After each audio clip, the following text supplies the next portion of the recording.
The biggest problem in the world today is not war. It is not disease, cancer, AIDS, and so on. It is not children starving in Africa or in some other parts of the world. It is not poverty, and it is not crime. The biggest problem in the world today is that people do not know who they are, and consequently, they got their priorities all mixed up. You ask the average person, "Who are you?" and they will look in the mirror, and they will say, "This is me." And they are wrong.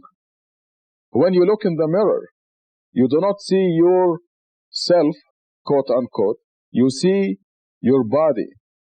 And your body is simply a garment that you are wearing for 50 or 100 years. Then you shed it. You know, it's a matter of common sense.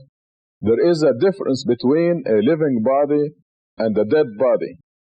The living body is full of vitality and spark, and when it dies, the spark is gone and becomes stiff, just like a piece of wood. And we know that something is gone, the person is gone. So we can easily agree that a person consists of a body and a soul, and the soul is the real person. And this is where the people fail to recognize who they are. If they knew that the body is not them, they will rearrange their priorities and they will pay more attention to themselves, their selves, not their bodies. A person goes to school for many, many years, works hard, takes examinations, and even after school he gets a job to make some money and so on. All this to care for the body, a vanishing entity that will become stiff, dead someday. And when that day comes, almost everyone will look at that lifeless body and say, "For this thing, I went to school, I worked hard, I took examinations, I earned a lot of money, and I spent it all to care for this thing, this vanishing, stiff part of me. What did I do for myself?" There is something that we must do. And this is what life is all about. We have to rearrange our priorities, and this cannot result without knowing that I am a body and a soul, and I must put the body in the service of the soul. To drive the point home, just take an average person and ask him or her, what did you feed yourself today? What did you feed your soul today? Let's start with the question, what did you feed your body today? And they will tell you, I gave my body breakfast, lunch, dinner, numerous snacks, but they gave nothing to the real person, to themselves. What did they feed themselves? We nourish the babies when we are born. We give the baby milk and so on, and then the baby grows, becomes a child, and we give him potatoes and meat and rice, and the body grows to 5 or 6 feet. But what did we do for the real person? This is the major question that we're addressing right now. This is what life is all about. People are giving attention to the vanishing entity and totally ignoring the real person. there is such a thing as food for the soul, nourishment for the real person. And now, the new thing that I have for you is tangible evidence that there is food and nutrition for the real person. And the strange thing that is not known yet, is not commonly known anyway, is that just as the body grows, the real person or the soul grows in leaps and bounds. Maybe the body goes to 5 or 6 feet, but the soul or the real person grows to immense sizes. I don't want to confuse you right now, but the size of the soul can be as big as the city of Tucson. I'm not exaggerating. We now have tangible evidence that the soul can grow from a very small size, like a cat, to a huge size. And this makes it even more important to nourish and feed the real person. Now, what is the food for the soul? This tangible evidence that we just obtained tells us, the evidence, by the way, comes from the Creator, from God Himself. And He tells us that we must make contact with God every day to cause this nutrition and nourishment of the soul. Because the soul is literally a piece of God. And God says, if you have anything to do with me, with God, your soul will grow. If you remember, in the Bible at the beginning, God said He breathed into Adam the breath of life. So the soul is part of God's breath. And if we have anything to do with God, we grow. However, there is a specific set of nutrition that we can offer to ourselves. Another question that illustrates this biggest problem in the world, namely that the people do not know who they are, is that you ask the average person, how old are you? And he or she will give you a number somewhere between 15 and 85 years old. Wrong. Again. Any person, the real person, is a few billion years old. And this is the new information that we obtained from this new tangible evidence. You can easily see the problem if we illustrate a little bit how the human being consists of two entities.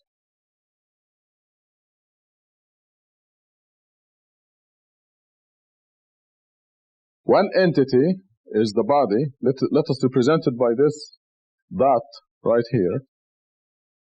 And the eternal person. And this is an infinite entity. It will never die. It just goes on forever and ever. So here we have a body that lasts a period of time somewhere between 50 and 100 years. We know that we all exist. We are all under death sentence. And this period, when you divide any number by infinity, it equals 0. If you live 1,000 years, you divide this by infinity, and it equals 0. This is just plain mathematics. So the body that is going to live for a 0, for all practical purposes, 0 period of time, is taking all our attention. We spend 24 hours a day taking care of this insignificant entity, the vanishing entity. And the question is, how much are we doing for this eternal entity, the real me? What am I doing for it? Now that we agree that we must rearrange our priorities and give more attention to the real person, the soul, instead of wasting all our life taking care of the vanishing entity, now what specifically are we supposed to do? You know, there are so many people who are talking in vague terms about capturing the heavenly light and dissolving it into your whole being and all this. That doesn't mean a thing, you know, all these things. It is much more practical than that. It is much more specific than that. And God has been sending to us the exact methodology of developing our person, our real self, since Adam, since the first human being. It came down to us in the Bible, in the Old Testament, in the Psalms of David, in the Gospel of Jesus, in the Quran, and now we have specific methods of developing the person, the soul, and exactly what to do and when, and the most efficient ways and the least efficient ways. We now possess this valuable information, and we're told that you must make contact with God, your Creator, 5 times a day. This contact, you can think of ropes coming down from the Creator and keeping us out of this sizzling pan called the world. At the same time, we develop and we nourish ourself, the real self, the soul, by making these contacts 5 times a day. We are given exactly the combination. Actually, it's a numerical secret combination that anyone can obtain. And through this secret mathematical combination, you can make contact with God and nourish and develop your real self. 5 times a day, you are given the combination, you are given the method, how to do it, when to do it, and this is the way to provide for yourself. Everyone takes breakfast, lunch, dinner, snacks, and so on, and dresses nicely, and buys a nice home, and has a beautiful spouse or a handsome spouse, as the case may be, and all this to take care of the vanishing entity, the body. The big question is, what are you doing for you, the real person? And you can agree with me now that this is the biggest problem in the world, not knowing who we are. You notice I mentioned making contact with God. And this is, I'm talking about a specific methodology. I'm not talking about prayer. Prayer is fine, and it will contribute to the growth and nourishment of the person's soul, the real person. You know, millions of children grow up. We grow up knowing that we must say grace before we eat, say a short prayer. God is good, God is great, please, thank you for our food, and all that. Millions of people pray. They utter supplications, ask God for favors, and all this is fine. God loves that. But I'm talking about a practical, a real meal for the real person. We have this physical evidence telling us exactly what to say, what sounds to utter. It is like the combination of a safe. You have this combination, a knob on a safe or where there's a treasure, and you have to turn it this way a certain number of times, and then this way to another number, and so on, and then you open the safe, and you have the treasure. It is very similar to that. A numerical combination, a combination of sounds that you must utter, a combination of movements that you must do, and this is common to all religions. It came to us, like I said, in the older scriptures and the latest scriptures, and in this new discovery of a tangible, mathematically coded method. And if you contact me at the telephone number shown at the end of this program, I can discuss this specific method with you. And the contact with God is not the only way to develop the soul. There are many other methods, but the daily contact with God is the most efficient. This is the steak of the soul food. But for example, there is a method of fasting, where you dictate on the body exactly when the body is going to eat or drink. And this, there's even a specific time of the year for that. So God told us exactly what to do to nourish our soul. And if this becomes known to you or to any other person, you can ask them, what did you do for yourself today? And they will not say zero or nothing, like most people would say now. The person would answer, I gave my body breakfast, lunch, and dinner, and I gave myself 5 good meals by contacting my Creator 5 times today. There will be a big difference. There will be the proper arrangement of priorities. Right now, the priorities are all reversed. People are spending 99% of their time caring for the vanishing entity and totally unaware, totally neglecting the real self, the real person. And it's a big shame, because when the time comes and we shed the body, we will really regret that we didn't give the real person, the soul, the proper attention. You know, it is very well and finally established now that money, fame, beauty, and so on do not bring happiness. There is always something missing. Did you see the Barbara Hutton story that was shown on TV the other day? I was listening to a special, Barbara Walters special. She was interviewing Eddie Murphy. Here is a movie star who's got everything. He has 2 Rolls Royces, a Mercedes, a Corvette. He's got a palatial estate in New Jersey, his family. Yet he told Barbara Walters there is something missing. We have to develop the real self in order to be happy. If you have a body that has everything, money, fame, everything it wants, everything the body wants, but the soul is not nourished, happiness will be missing. And this, now you can appreciate that this is the biggest problem in the world.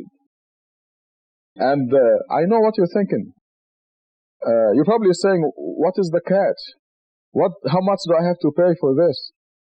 Ironically, this very precious knowledge is free. It is just yours for the asking.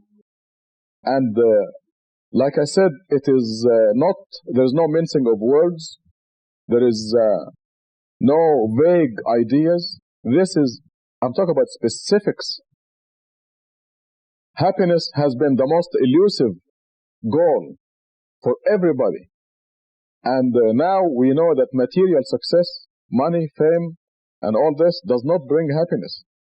Now we have a concrete, tangible method by where we know, actually the secret of happiness, this most elusive of our goals, has been unveiled. You ask all the philosophers and the people who have a lot of experience in life, and they will tell you readily that material success does not bring happiness. Money, fame, success, all this does not bring happiness. And I mentioned to you Eddie Murphy as an example in his interview with Barbara Walters. But now we have a concrete method with a track record that tells us that this most elusive of our goals, happiness, is actually attainable. And the secret is in developing and nourishing the real person. The people are unaware. They're going about their life totally unaware, totally neglecting the real self. And if they only develop and nourish the real person and put their priorities in perspective, happiness will be readily theirs. I'm not talking about something over there in heaven somewhere where you have to die first, stay in the grave millions of years, and then get resurrected in order to be in paradise and all that. I'm talking about happiness, victory, success, the real thing here in this world. It's just like I mentioned earlier, like the combination. You turn that combination to the right, left, and so on in the correct numbers, and you open it and you have the treasure. Now, you do the specific procedure just like a cookbook recipe. It's just as simple as that. I'm not exaggerating. God told us exactly how to do it, what to do, and what to say, and the combination is very specific. You do it and you get the results. As you see, it's been all common sense. And this is why you ought to believe me. Why should you believe me, by the way? Let me ask that question. Why should you believe me? You should believe me because when you discuss this matter with me, if we meet in person, I'll show you tangible evidence, and you will see that we have a mathematically coded message from God. You will see the physical evidence. If you don't see it, just leave. I mean, you don't have to take it. You look at the evidence, you see it is tangible, concrete, and you see the results, and you visualize the whole thing. I mean, it will be in front of you. There is no imagination or speculation or conjecture. This is the real thing. And from the beginning of this program to the end, it is all common sense, isn't it? Now, who would be the most authoritative source to give you this kind of information? The Creator, the one who created your soul, the one who breathed into Adam from his breath. Your soul is a piece of God, and the source of all this information is God. And you will see it supported by physical evidence. This is a new stage in human history, and you can be one of the pioneers to discover this. The discovery, by the way, is very recent, and maybe 50 years from now everybody will know about it. But right now only select few, the elite of the elite, knows it. And you can be one of those. God willing, it will be known in a shorter time than 50 years. But you can grasp this opportunity now. You live in this world only one life, and then we move on to a new stage, the eternal real life, where everyone is assigned a rank and a position depending on how much you nourished your real self. Can you hire a child as a pilot or an engineer? You can't. Therefore, you have to develop the real person and grow and nourish in order to be strong enough for the eternal real life that will come after this world. And then you'll be assigned a prominent rank. And like I said, you don't have to wait for that. Happiness, real happiness, and the consequences of nourishing your soul begin right here. God's promises have to be a fact. And God says He promises those among you who believe and lead a righteous life that they will be sovereigns on earth, kings and queens on earth. And when God says that He promises, it is done. What I told you is a very condensed summary of this major historical event. Needless to say, there is a lot of detail that anyone can come and see me and talk about it and discuss it. They can demand the proof. Where is the physical evidence, the concrete, tangible evidence you're talking about? They can come and ask me that, and I will show it to them, and then they can make the decision themselves. They have got nothing to lose, and this is all free. I never ask them for a penny. So they can come and see me in Tucson at 739 East 6th Street, or better yet, call and make an appointment, and I will sit with them and show them the proof. The telephone number should be shown at the end of this program. It is 791-3989. And it could be the most important step they have made in their life. And it results from the realization that we are not just walking zombies. We're not just bodies walking around with nothing in them.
Alhamdulillah, we praise God.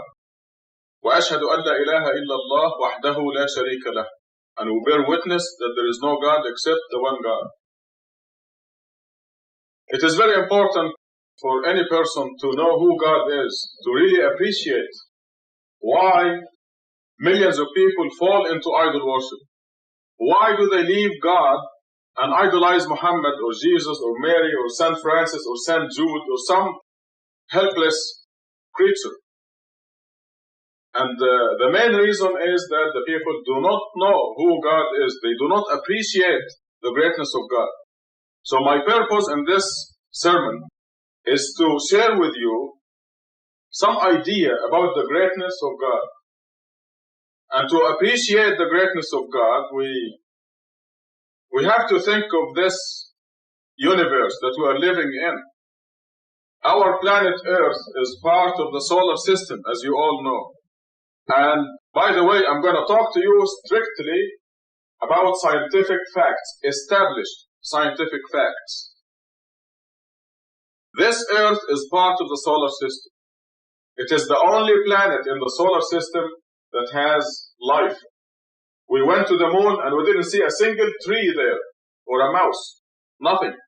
We sent cameras to Mars and we didn't see a creature there, unless those rocks are creatures, as we saw in one of the cartoons. There is no life in the solar system except here on the planet Earth. Our sun, the center of this solar system, is 93 million miles away. Now I want you to watch these distances. 93 million miles away from us, the sun. And the light comes to us from the sun in 4 minutes. So remember this relationship. The light travels from the sun to the earth 93 million miles in 4 minutes. The solar system itself spans a distance of 2 billion to 4 billion miles. This is our solar system. So when you go to the edge of our solar system, if you travel 2 billion with a B, 2 billion miles away, how big is the planet Earth from that point? It will seem small. Okay, let us now go a little further. Let us talk about the galaxy, our galaxy. As you know, it is called the Milky Way galaxy. And the solar system is one, the sun of the solar system is one of 1 billion suns or stars in our Milky Way galaxy. It will take 4 minutes for the light to travel from the sun to the planet Earth, 93 million miles. You know how long it will take to cross the Milky Way galaxy? If you travel at the speed of light, you will cross the Milky Way galaxy, our galaxy, in 100,000 years, not 4 minutes, or 10 minutes, or 1 hour, or 10 hours, or 10 days, or 10 years. It will take you 100,000 years to travel across the Milky Way galaxy, our galaxy. Now, so if you go to the border, the edge of the Milky Way galaxy, and try to find the planet Earth, where is it? It's minute, isn't it? Just a tiny mote. You know, when you look in the sunlight and see these little things flying, those are called motes. And the Earth is not even that, within the Milky Way galaxy. Well, let us travel, let us go on a little further. Let us go to our next door galaxy, our neighbor. You know how far it is? Our neighbor galaxy? 2 million light years away. So if you're cooking something and you want to borrow some salt or some sugar from your neighbors, don't go to the next door galaxy. It will take you 2 million years going at the speed of light and 2 million years coming at the speed of light, and your cooking will be all gone. So 2 million light years from our galaxy to the next door galaxy. Now, so if you go to the next door galaxy and try to find the planet Earth in the Milky Way, what are your chances of seeing the planet Earth? Using the strongest possible imaginable telescope, can you find the planet Earth? How about your house? Or you? Or any human being like Jesus or Muhammad? Can you see them from that galaxy, our next door galaxy? Shall we move a little further? There are 1 billion galaxies in our universe. This is 1 billion with a B. A billion trillion stars in our galaxy. In our universe, excuse me. There are 1 billion galaxies in our universe. A billion trillion stars in our universe. Our universe now has distances of 10, 15, up to 26 billion light years. Distances within our universe. And you can easily imagine this now. If our next door galaxy, and these are all, I remind you, these are all scientific, established scientific facts. 26 billion light years within our universe. You have to agree with me that when you go to the edge of our universe, it is hopeless to try to find the planet Earth. It is such an insignificant speck in God's kingdom. It is an established physical fact that when you go, if you go to the edge of our universe, you cannot possibly see the planet Earth. You cannot possibly see the sun of our solar system, let alone the planet Earth. So that's our universe. Before we leave our universe, that's the next step. I would like to remind you that, in fact, I will do a calculation thing with you right now. Let us say the number of stars in our universe is not a billion, trillion. Let us just take a smaller number, quintillion. Quintillion. That's a smaller number of stars in our universe. And let us count from 1 to a quintillion. Taking 1 second per count. It's like, let us say we're counting the stars. 1, 2, 3, 4, 1 second per count. So we take 1 quintillion, divide by 60. You get the number of minutes it will take you to count from 1 to quintillion. Then you take this number and divide by 60 again, you get the number of hours it will take us to count from 1 to quintillion. Now you take this last product and divide by 24, and you get the number of days it will take you to count from 1 to quintillion.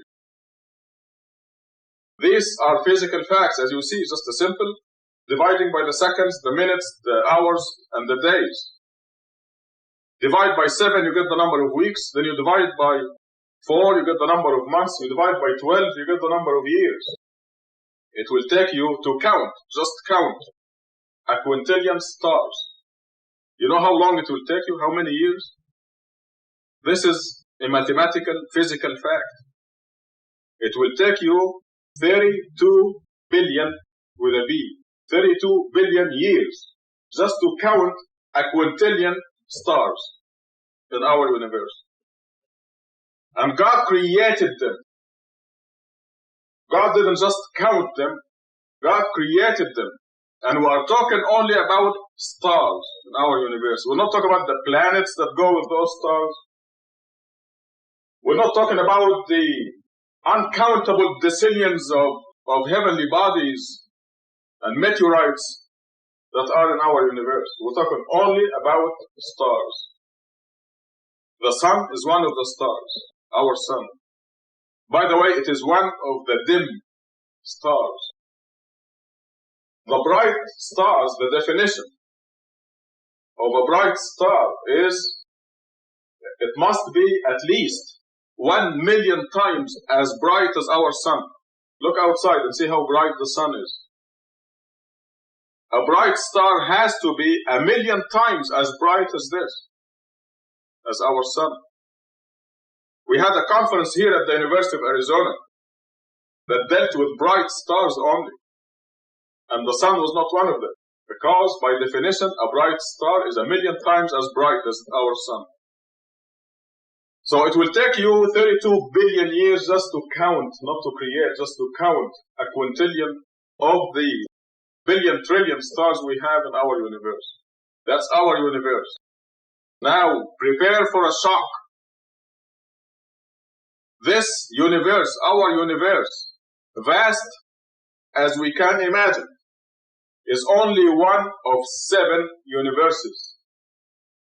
And it is the smallest and the innermost of the 7 universes. This is a fact that is in the Quran, proven by the Quran's mathematical code. We are all now familiar with the mathematical code of the Quran that proves that every word is from God, that it is not written by a human being, that it is God's message to the world. And these mathematically proven statements say that our universe, with its billion trillion stars, 1 billion galaxies, 26 billion light-year distances, is the smallest and innermost of 7 universes. Can you imagine how big the second universe is? If our universe is 26 billion light-years across the second universe, can you imagine how big it is? How about the third universe? The fourth that is around these? You can imagine 7 balls inside each other. The fifth universe, I don't think you can imagine the size of the fifth universe. How about the sixth universe and the 7th? I can tell you right now, there is no number in the world that can describe or measure the circumference of the 7th universe. Actually, the first universe. We are the 7th universe, the innermost of the 7 universes. There is no number that will describe the circumference of the first universe. Now prepare for another shock. Most of you are familiar with that statement in the Quran in Surah 39, where God says He is holding the 7 universes within the fist of His hand. In Arabic, in the Quran, وَالسَّمَاوَاتُ مَطْوِيَّاتٌ بِيَمِينِهِ. God is not holding the 7 universes like this in 2 hands. God is holding the 7 universes in 1 hand. And this is allegorical description to give us an idea about the greatness of God and who God is. It's an allegorical idea to make us appreciate the greatness of God, and to make us appreciate and realize the blasphemy of saying that such great God has a human son on the tiny, tiny speck called the planet Earth. I mean, how can that be? We are a fortunate generation in that with the established scientific facts, we can appreciate the greatness of God. And God tells us who He is in His message to the world, the Quran. And with the sciences we now accomplish, we appreciate that greatness. And therefore, we can appreciate the grossness, the blasphemy of saying that God had a wife or a mother or a son. We can appreciate, we can realize how blasphemous, how terrible it is to say that God has a partner, another God with Him. How can we idolize Muhammad, the tiny human being who existed on a tiny planet called Earth, in a tiny solar system? What was Muhammad's role in deciding the speed of rotation of the moon, for example? The moon rotates around itself and around the Earth. Yet, we always see one side of the moon, the same side of the moon. Because of the perfect, synchronized movement of the moon around itself and around the Earth, we see only one side. And if that movement was off by 1 second, we would see the other side of the moon. This precision in God's creation. What was the role of Muhammad or Jesus or Mary or St. Francis in deciding that speed of rotation of the moon? This elaborate system, everything going in its orbit precisely.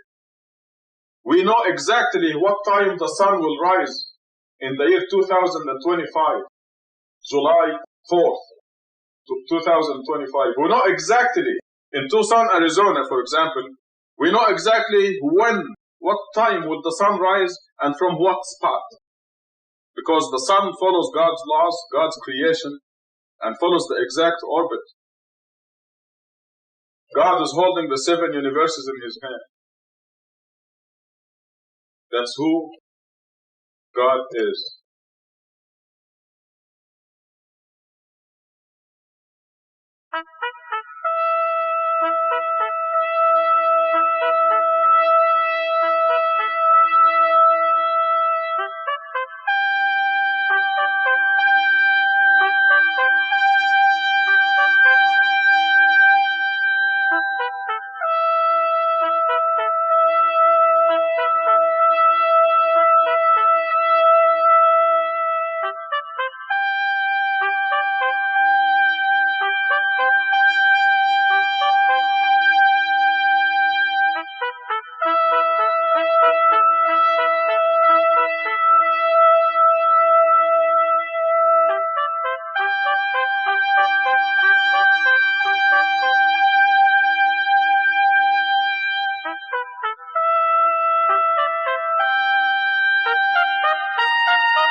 Man has always believed in some kind of a God.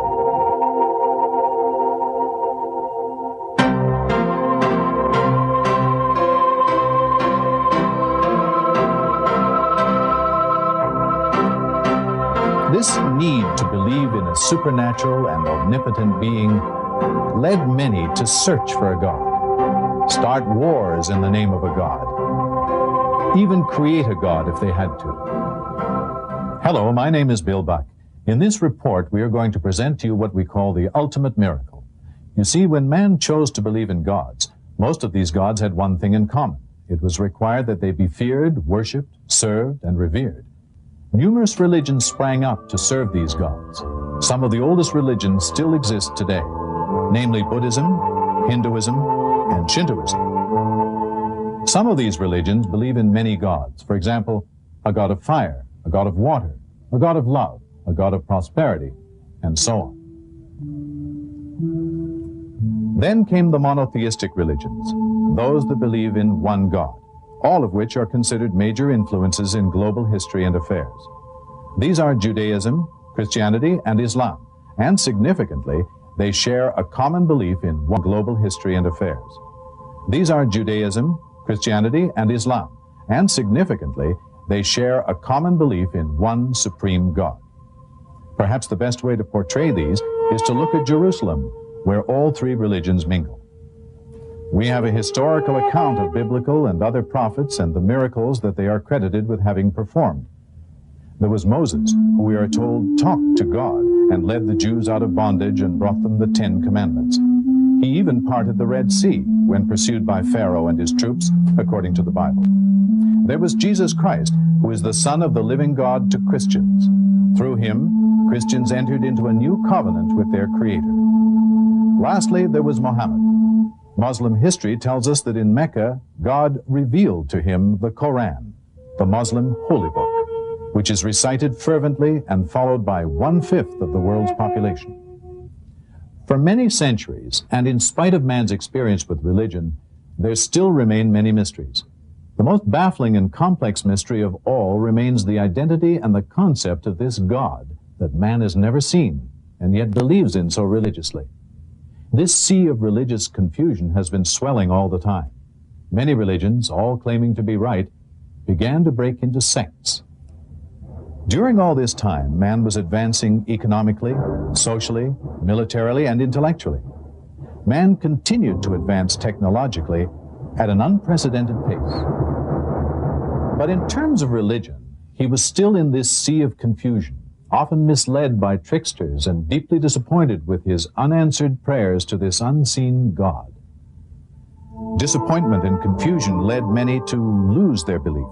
Agnosticism and atheism have become widespread. Many now openly reject or at least question the existence of this God who has been so popular throughout the ages. The theory of Darwin became the accepted opinion of many scientists and scholars who were able to draw supportable conclusions from the proof and arguments presented. But now, most scientific and religious thinkers realize that there are deeper questions. So, where does that leave us? Are there any real solutions to this religious dilemma? On the one hand, man cannot accept the illogical practices that religion dictates to him. Yet, by denying God, man still doesn't find the answers to some of his most burning questions, such as, who am I? Why am I here? Is there a God? What is the purpose of life? Just when man's tolerance to manual labor reached a limit and the Industrial Revolution lay around the corner, now an intellectually enlightening revolution seems to be around the corner. Previous generations were converted to believe in God by means of miracles. However, modern man cannot believe in God because of these. He has watched men walk on the moon. He is presented daily with the latest technological marvel. He has come across too many false claims, fake miracles, and fake prophets. He has become very cynical, especially when it comes to ancient myths and beliefs. With some arrogance, he believes that he knows more than his forefathers, let alone those ancient reporters of fantastic events. He wonders what they would have thought of some of today's miracles. Today's man needs something substantial. He needs an ultimate miracle. All the miracles that were supposed to have converted man over the ages were limited to a particular geographical location or a time period. By definition, an ultimate miracle would be something that is perpetual, not limited to a certain century or geographical location. It would be for all of the people to see all of the time. It would be something that is physical, touchable, examinable, verifiable, and irrefutable. A few years ago, noted scientist and television personality Carl Sagan, in his best-selling novel, talked about a mathematically coded message from outer space. On page 431, the author states, "My fondest hope for this book is that it will be made obsolete by the pace of real scientific discovery." Well, it seems that Carl Sagan's fondest hope has come true. Research over the past few years has uncovered just such a mathematical code in a document that is over 1,400 years old. There are other miraculous aspects to this document. For instance, only in the past 20 years has science been able to witness the development of the fetus in the very early stages. However, 1,400 years ago, the development of the fetus in the first 28 days had already been documented, and with such graphic accuracy that it left Dr. Moore, chairman of the anatomy department at the University of Toronto, utterly amazed. For at this stage, the embryo is only about 1/10 of a millimeter long and would appear like a dot to the human eye. To discern its shape would require a powerful microscope. However, microscopes were not developed until the 17th century. And yet, 1400 years ago, we find the following. Thereafter, we created of the drop a thing which clings, a leech-like structure. Dr. Moore confirmed that the embryo does in fact cling to the wall of the uterus. Another passage describes the stages of fetus development. God makes you in the wombs of your mothers in stages, one after another, within 3 veils of darkness. Dr. Moore confirmed the accuracy of this description also. He explained that the 3 veils could reasonably be interpreted to mean the mother's abdominal wall, the wall of the uterus, and the amniochorionic membrane. It goes on. We've all heard about the Big Bang Theory, but who would expect to find an account about the Big Bang Theory 1400 years ago? But there it is. Do the disbelievers not realize that the heavens and the earth used to be one entity? Then we parted them. The separation process resulted in the formation of multiple worlds. Mention of these worlds is made several times in the document. Also, it would seem that the modern discovery of bridges of matter, which are present outside organized astronomical systems, is referenced in the verse which reads, God is the one who created the heavens, the earth, and what is between them. Today we will only preserve your body to set you up as a sign for subsequent generations. Indeed, most people are heedless of our signs. Miraculously, it seems that the Egyptians were exclusively gifted with the science of mummification. In 1898, Loret discovered the mummified body of Ramses II at Thebes in the Valley of Kings, where it had lain untouched for 3,000 years. He had it transported to Cairo, where it may be seen to this day. The medical study of the mummy of Merneptah, pharaoh of the Exodus, has yielded further useful information on the possible cause of this pharaoh's death. The lack of signs of deterioration of the body proves that the body did not stay in water for a prolonged period of time. And in the heavens, for many centuries it was believed that the moon had its own light. Science discovered not too long ago that the moon really did not generate its own light, but acted only as a reflector of the sun's rays. God is the one who made the sun luminescent and the moon a light, and he designed its phases to provide you with a timing device. God did not create all this in vain. God is the one who created the night, the day, the sun, and the moon. Each one is traveling in an orbit with its own motion. Today, it is known how the celestial organization is balanced by the position of stars in a defined orbit, and how the interplay of gravitational forces is related to their mass and speed of movement, each with its own motion. Sir Francis Drake proved the Earth to be round when he sailed around it in 1597. Are you more difficult to create than the heaven that he built? He raised its masses and perfected it. He made its night dark and its morning visible. Thereafter, he made the earth egg-shaped. That was written almost 1,000 years before Columbus. We know now that the Earth's atmosphere acts as a filter to prevent harmful radiations from reaching the surface. Short wavelengths like X-rays and ultraviolet rays are filtered out at high altitudes. Protection from these rays is vital to the existence of life on Earth. And we made the sky a protected ceiling. Then there is the affirmation of the modern idea that the origin of life is aquatic. And we made water a requisite for every living thing. Water is the simplest chemical compound of importance to all living things. Most organisms consist of 50 to 95% water. Scientists know that absolutely every living entity known to man requires water for its existence. Many properties of water make it essential to life's processes. Its ability to dissolve a great variety of substances is vital because most chemical reactions within organisms can occur only in a water solution. Take the field honeybee, busy bringing in nectar from flowers.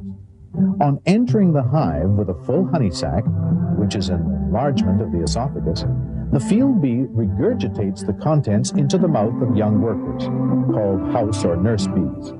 These, in turn, deposit nectar in a cell and carry out the tasks necessary to convert the nectar to honey. This we have known for about 80 years. And your Lord inspired the bee.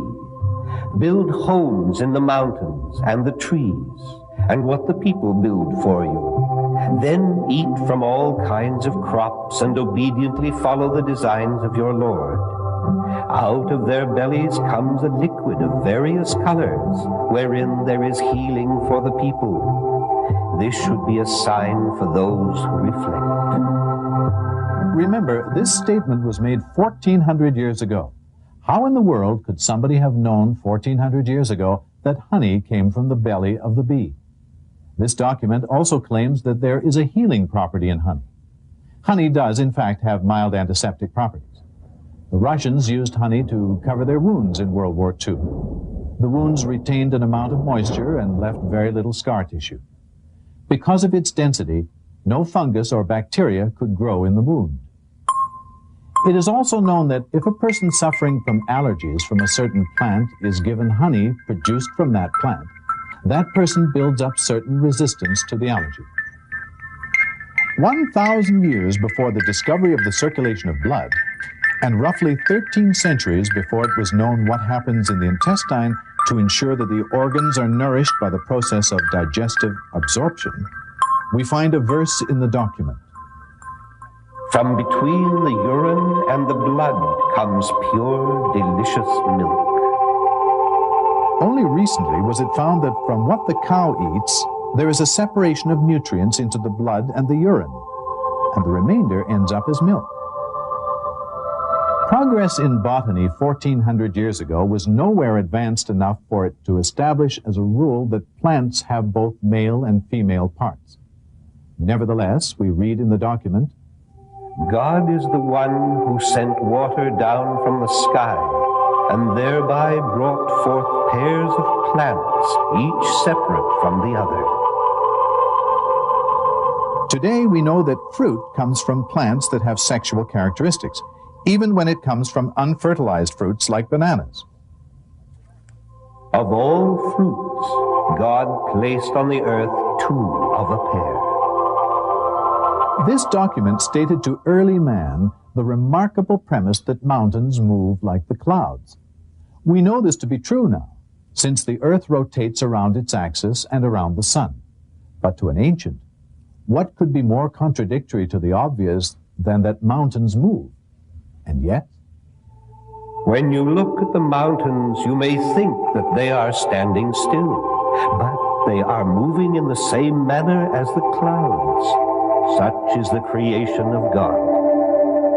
We know now of continental drift, of folding, which forms mountain ranges. The Earth's crust is like a solid shell on which we can live, while the deeper layers are hot and fluid. Have we not made the earth an expanse, and the mountains stakes? The stake-like stability of the mountains is linked to the folding phenomenon in that the folds provide the foundations for the reliefs that form the mountains. From this aspect, they are indeed like tent stakes driven deep into the ground.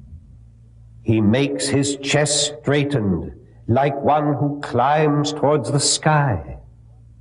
Fingerprinting became a scientific method of identification in the 1880s with the research of Sir Francis Galton.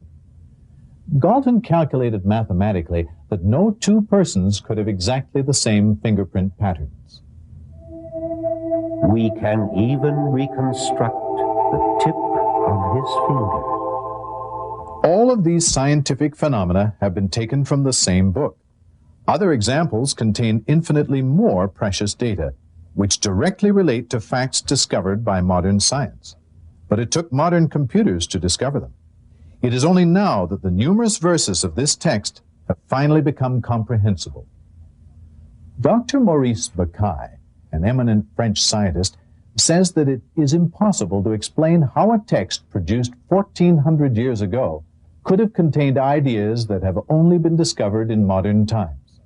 Many other scientific phenomena, the barrier between salt and fresh water, the branch-like progression of combustion, all were mentioned 1,400 years ago. In a notable recent experiment conducted by NOVA, it was found that at the exact moment of death, there is a slight weight loss in humans, but not animals. This document states that at the moment of death, God takes the soul away. And now we come to the most incredible significance of these discoveries. Remember, we said that modern man needs an ultimate miracle to release himself from the bondage of religious frustration and confusion about his Creator.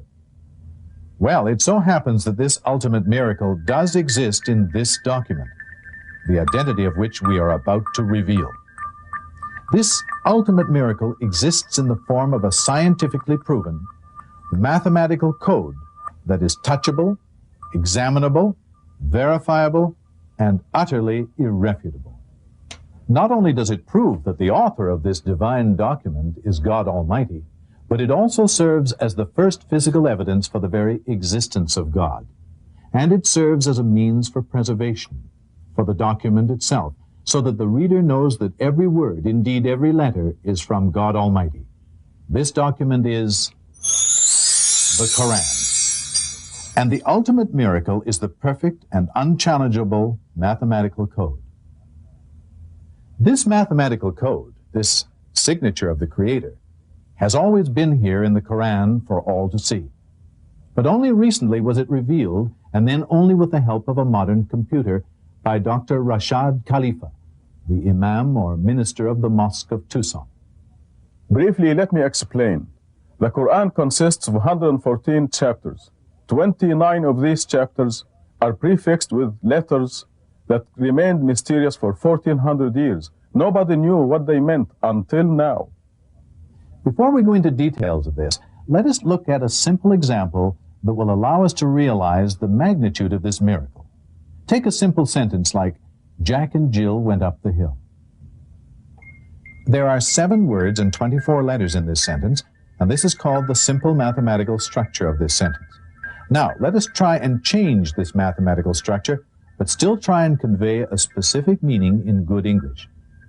Let us say we want to convey the same meaning with a sentence containing 7 words and 26 letters. We must pad 2 letters in Jack and Jill went up the hill. In trying to do this, we soon see that the word Jack and the word Jill cannot be changed. The word over cannot be substituted for up because it conveys a separate meaning. Similarly, the word the cannot be replaced by a because a hill refers to any hill. In other words, it becomes pretty difficult to change the mathematical structure of a simple sentence and still have an accurate and acceptable statement in English. Now, how about if we try and group sentences that convey specific meanings into a mathematical pattern, not only controlling the count of total letters, but also the count of specific letters within words? Suppose we want to take Jack and Jill went up the hill to fetch a pail of water, and change the total number of A's plus the total number of I's to 9 instead of 8. There are 7 words containing the letters A and I that make perfect English and cannot be changed. So we can only try and change the rest of the words, but this will again convey a different meaning to the sentence. It quickly becomes apparent that changing this structure to fit a pattern is almost impossible for just one sentence. Prepare for the shock.